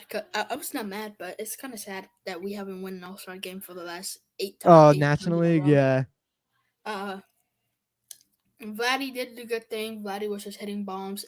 I hope every single game we have 2 people mic'd up from both teams in the MLB. It'll be really fun. Yeah, I'm all for MLB, like mic'd up, and then you can play it. But like, I hate when it's just a distraction of like constantly panning to the player when like right before the pitch happens, or they're trying to play, like they're not focused on answering some stupid question from Joe Buck or some of these bozos. Facts. I mean, I like it mic'd up, but it's to some extent. Let's say if they're like in a clutch situation, you should just like shut the hell up. Yeah, let them do their thing. I love miking guys up. I just don't like interviews. Just let them say whatever the hell they want to say. Hot mics, all that good stuff. That stuff's funny. I watch all the mic'd up compilations. They're awesome. But this interview nonsense, it sucks. So MLB draft happened. We got Kumar Rocker. Any thoughts on that? I mean, give me a second. Yeah. Here, I'll just remove for 1 sec. So he'll be back in 1 sec. Let me hit the chat. Let's see if there's anything to go over. I like Joe Buck. Why do people hate on him? He's not good, and he's always there. That's the thing with him. He's always just like in every sport. It's not just baseball, and he's so inconsistent. Sometimes he gets excited. It's just, you're tired of hearing him. I mean, you hear him for the World Series every single year. It gets kind of annoying. Here, I'll go to the next caller and then, oh wait, no, never mind. Sergio's back. All right, you back?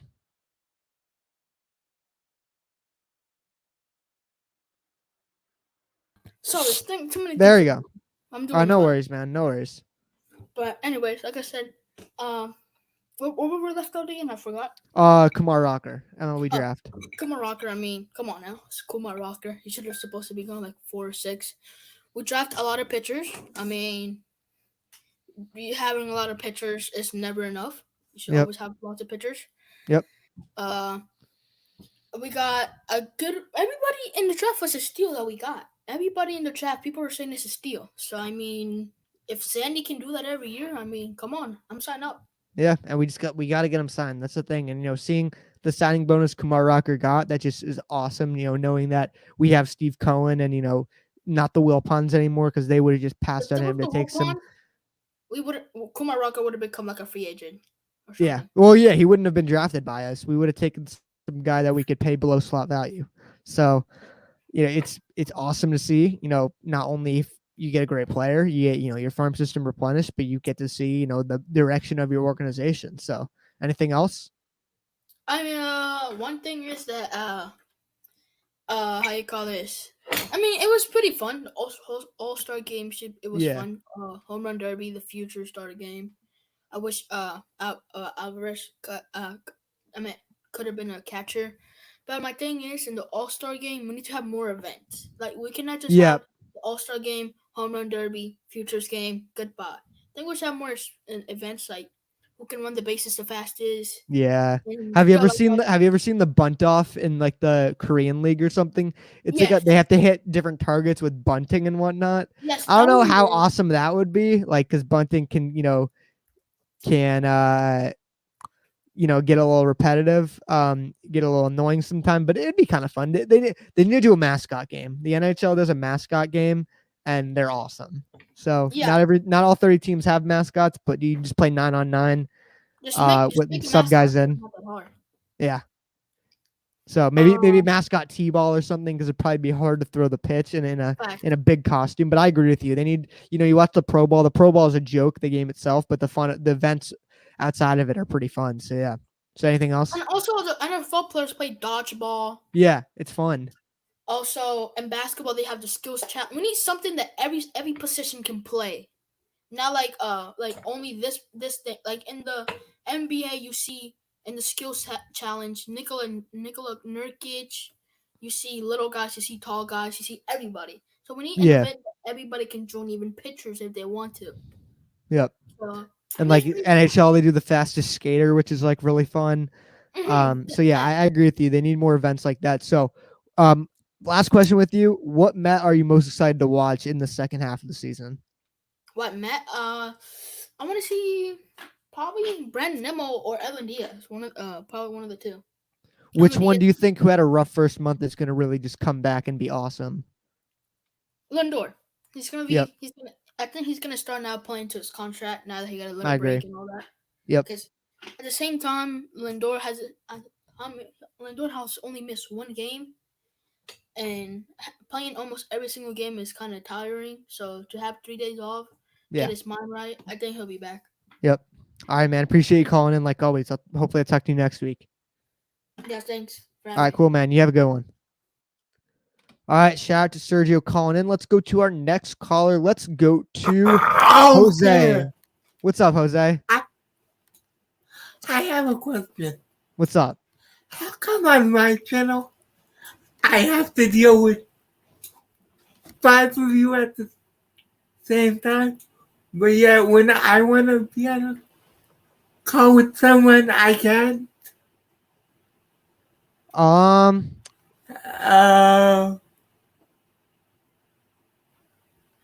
As a matter of fact,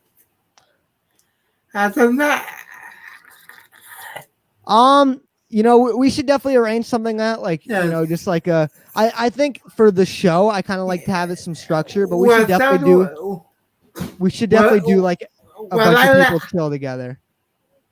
Well, I like to have some structure, but I have 5 people yelling at the same fucking. That's why I don't have 5 people on at a time. I think since this is like a podcast, like a traditional kind of thing, I like to have it. And what is my channel? Well, do you upload it to podcasting platforms afterwards? Oh, for the love of... Hey, you're the one who said you want to have multiple people. You can choose to have it only one person at a time. I tried, but then you were hating, talking me into bringing on other people. Well, you asked me to bring other people for the last time. Don't be waffling on me, Jose. Did I? Yeah, because it was after the Met game. You asked, no. Can you get your people to come on? No, I asked for Hayden. Oh, well, I guess other people do. All right. Well, I thought you wanted a lot of people on. I got that vibe because you do. So now, I promise me, whenever I come on your show, it'll just be a one-on-one or a two people kind of thing. Okay. Thank you. Now, I am going to the Angel game Saturday. That's supposedly the day Mike Trout comes out. The IL, DL, whatever the fuck it's called. Right. Now, if you hear someone murdered the Angels general manager, you might not see me here next week. Why? Because he passed on Kumar Rocker? Because he just signed fucking Adam Eaton. Oh, he signed Adam Eaton. You got Juan Lagares. You got Adam Eaton. A bunch of past their prime outfielders. Okay, I have a serious trade proposal. All right, let's hear it. Joey Dale for JD Davis straight up. Yes. Yeah. That would the Mets would easily win that. Yeah, no doubt about it. No, you wouldn't. I would do that in a heartbeat. Adele's what, the top 20 prospect in all baseball? He's a center fielder. We need a center fielder. He's also the guy that put up Jose Canseco twice. What does that mean? Oh, he hit the ball out of the park? Yeah. Yes. In the field? Like a fucking idiot. Twice. So good luck with that. Have fun with that. Hey, I'll take it. JD, also you could trade Adele and you get a ton of value for him. So Adele's going to be a great player. Don't give up on him. Yeah, I hope he's trade bait for a pitcher. That could be good. Maybe like a Luis Castillo. You can get or Sonny Gray or someone like that. A pitcher like that. Yes. Can I give you a name of an angel? Yeah. That's underrated. Who? Chris Rodriguez. Never heard of him. What position does he play? Pitcher coming out of the bullpen. That's why. Yep. Yes. Chris Rodriguez, underrated pitcher. So Sergio kept calling me Edie Jose. By the way, he was trying to write Ed Luz, like Ed. He always sends me typos and whatnot. He wrote Ed Luz, but he put a J instead of an L. He texted that in the private chat, I think. Okay, I was about to go off and say I could be stepped on in 8 hours. No, I think he meant to write Ed Luz. But yeah, not Ed Jose. So where did you put Lindor on your list? 11. And based on his first half. And also, did you guys answer my question that I put on Elias's stream? What was the question? Did the Mets have anything to trade away to get a batter, pitcher? We didn't answer. I can answer that now. So is it prospects or is it just major league players? Both. I mean, you could see JD Davis getting traded. I put it in the Google Doc. Oh, on Mets Weekly. Tune in tomorrow. We'll probably do another one tomorrow. We didn't have that much time to do too many questions. Tune in tomorrow. We'll definitely get to some questions. What channel is it gonna be on? Mets fans. I'll send you the link. I just subbed to him. So. Oh, nice. All right. Oh, by the way, how does he have 4,000 subs with only 8 videos? Because he used to have a lot of videos and he got rid of a lot of them. But his videos are like really in depth. Like he really goes into it. His videos are awesome. Like they're really good with the editing and whatnot. He used to do kind of other stuff, and now he kind of has this new thing with all the numbers and analytics and all. And I'm not even an analytic guy, and his videos are really good. So everyone go subscribe. His link's in the description.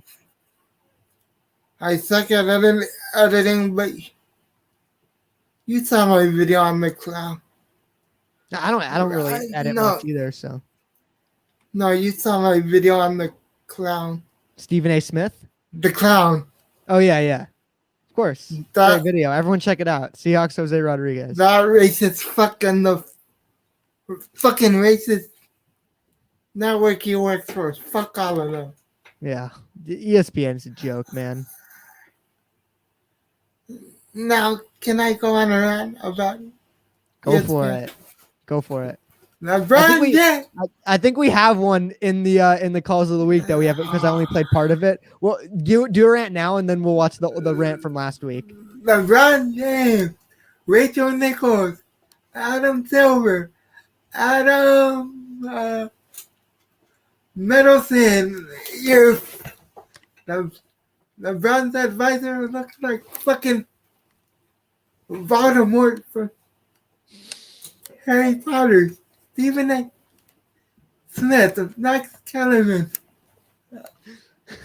Molly. I love your husband, but fuck off. She's terrible, dude. She's so bad. But fuck all of you. You say it. And if you're down with ESPN, fuck you too. Patrick, fuck you too. Oh, you motherfucker. Fuck you too. Dan Patrick isn't terrible. He's not ESPN bad. To quote Tupac, I was quoting Tupac. So nice. I just threw in on a little hit 'em up rant. Nice. You do know what hit 'em up is, right? Hit 'em up? Yeah, it's by Tupac. It's a song by him?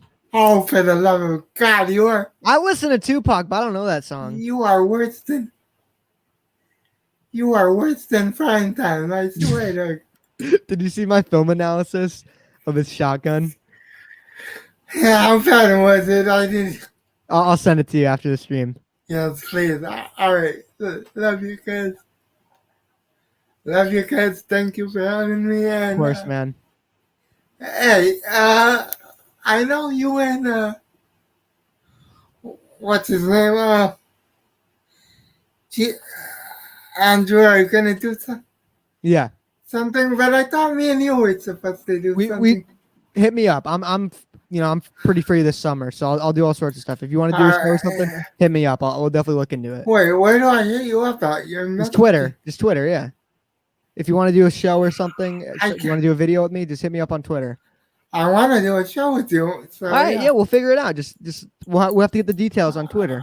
All right, cool. All right, cool, man. I'll talk to you soon. Have a good one. Much love, cuz. Yeah, absolutely, man. You have a good one. You too. All right, shout out to Jose. So we have a new caller here, but his camera's not on and his name's a little funky. So I'm probably gonna. Oh wait, it's Sergio. Never mind. I thought Sergio. What do you want?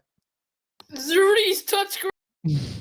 I thought this was like a troll thing, and I was gonna turn his camera off, but then you could see, that what account they're linked to. So let's get into the final bit of calls of the week, and then we'll end the show there. If anyone else wants to call in, here's the link. We're doing a long show. We usually don't go this long just because we have games and stuff, but thanks to everyone who's tuned in so far.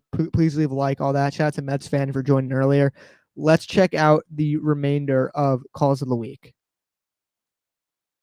The year before, all hell broke loose. You're right about that. I went to in Joe game. I got to go on the field and to watch them take batting practice. Everyone was nice to me. The players were nice to me. The coaches were nice to me. Ohtani comes out. I asked him for an autograph. He said, once I'm done with the batting practice. Do you think I got the autograph? Nope. Exactly. What? Do I hate him? Hell no. Yep. He's one of the best players. He is the best player on my team. Currently.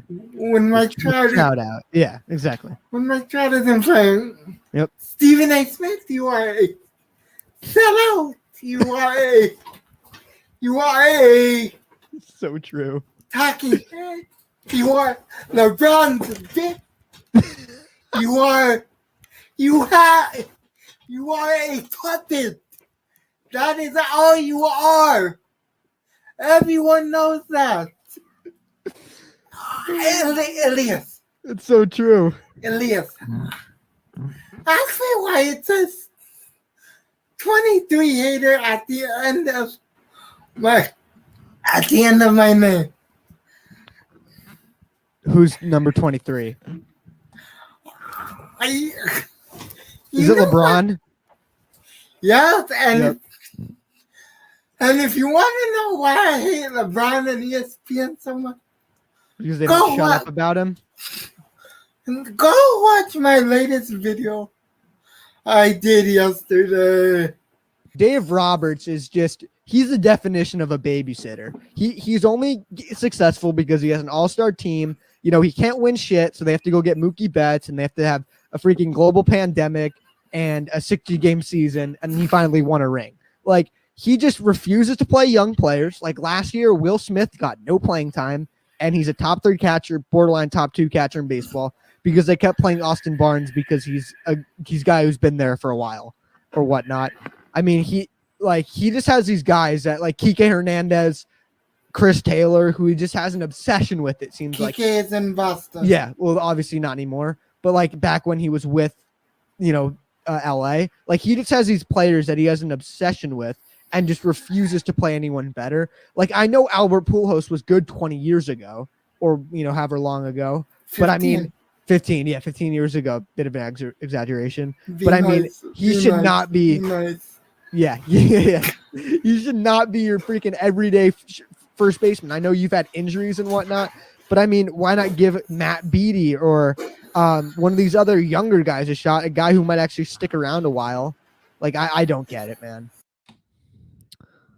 All right. Those were the calls of the week, part 2, I guess, split it up. One thing I want to address before we get into this, we have the chat. It's a lot of fun, but I'm seeing a lot of people make like burner accounts and impersonating accounts. Can we please stop doing that, guys? I know I'm chill with letting people say whatever the hell they want in the chat, but if you guys want me to read comments, spamming shit and making fake accounts, it's going to get you banned. And it's just annoying, man. So I'd appreciate if we'd stop with the burners, stop spamming shit all the time. People said their mods weren't working. I have a feeling that it was a impersonating account asking for a mod, trying to trick me. So that sucks. But just try to keep it easy. I'm trying to make the best content for you guys. I'm pretty relaxed with the, with all that kind of stuff. So I just appreciate if, I actually know who you are and stuff. And, when you call in, try and put your camera on unless I know you already. Because, we don't want any, it's the internet. Some shit can go down. That's for damn sure. So that was Big Up Baseball Banter, episode 39. Quite the hectic episode. I'll clip the beginning, obviously. Thanks to Metsfan again for coming on. I had a blast with them doing that. So, like always, guys, this is Big Up Baseball Banter, episode 39. I will see you again next week. Let's go, Mets.